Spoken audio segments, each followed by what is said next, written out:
This is a Microvision update. It's November of 2024. I just want all of you to know that I'm not skimping on my Oppo research over here. I found out that Luminar has an office, nay, a compound in Orlando, Florida, just about a half an hour away from my house. I just got this new drone that has this crazy zoom lens and it can fly like 6 miles and stay in the air for 45 minutes. So I put together a reconnaissance mission over at Luminar to see what I could find. This is not the subject of today's video, by the way. This intro has just gone a little long. And what I found was I couldn't find anything. Their buildings are all pretty nondescript. I kind of was hoping there would be like a test track in the back and I could follow their test car through it and pick apart its performance. They did have a test car parked out front though, and that was pretty exciting. I flew over to take a closer look, only to find that there was a man in the front seat.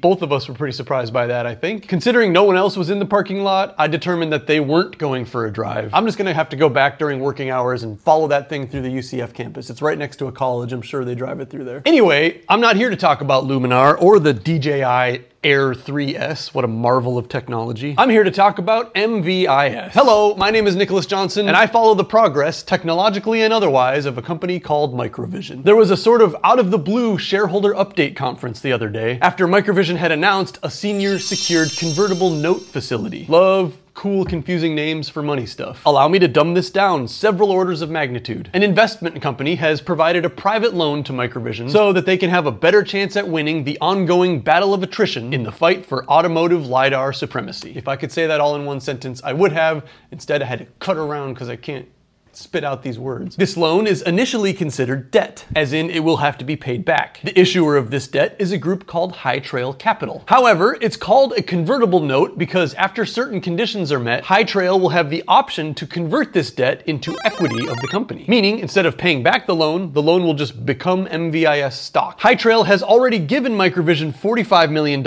and there's an option for an additional $30 million of convertible debt on the table for later. This could be excellent news for a few reasons. Reason number one is that this means after meeting with the boys over in Redmond, this investment group has the confidence to put up $75 million towards making sure that Microvision stays on the rails long enough to light a fire underneath all these potential LiDAR contracts. This confidence and the increased balance in their bank account may be seen across the market as a reason to consider MVIS a safer bet as we look towards the ADAS future of the automotive market. Sumit, for the first time that I can remember during this conference call on the 18th of October 2024, allowed the time frame of 2028, 2029 to pass his lips. As in, that's looking like the new estimate for when this race will truly be resolved and profits will be on the table. When the white smoke will exit the pipes above the elder council of the LiDAR roundtable. That's a Pope reference if you're not familiar. So that's the new source of funding. That's news. Next, Sumit was talking about the company's focus in the near term, which will facilitate us getting to 2028 without going broke or losing all the faith of the market. And that is by finally making use of the avail acquisition and this little sensor they call Movia L. Microvision says they're now working through an additional 15 RFQs in the industrial sector. I keep making this with my hand. So LiDAR on forklifts, farm equipment, and mining vehicles. Evidently, it's something of a problem in the industrial world where forklifts will come around a corner and just ram into things or people. With this sensor and some software installed, a forklift will be able to see things on the ground in the way, things protruding from racks in the way, and most importantly, automatically stop a machine that may otherwise stab right straight through a warehouse worker who's in the way. In the mining industry, they're touting its ability to detect obstacles that can damage those gigantic wheels on those mining trucks, as well as being able to 3D model and make a ground map of the entire mine. And then in farming, they're being used to detect the edge of crop lines while they're being harvested, which will help automate the farming process, which is already pretty automated, but we're gonna help. These sensors have no moving parts and they're extremely vibration resistant, so they're a great solution for mining and agriculture. Anubhav expects to see money rolling in from these industrial sales basically right away next year. This new private funding already pushes the runway out through 2026, and Anubhav mentioned repeatedly that Microvision's burn rate is slower than the competition, and that since significant revenues will start in the beginning of 2025 from industrial sales, this will bridge the gap to what I'm calling the Excalibur event, occurring sometime between November 8th of this year and 2029. On November 7th at 4:30 Eastern Time, Microvision is having their Q3 earnings call for 2024, where I hope to learn a little more about this lesser-known Movia S sensor, it's now on their website, the next evolution of Movia L, even though that's not what this call is about. And that should catch everyone up from my last update, if I'm the only place you get information about this company,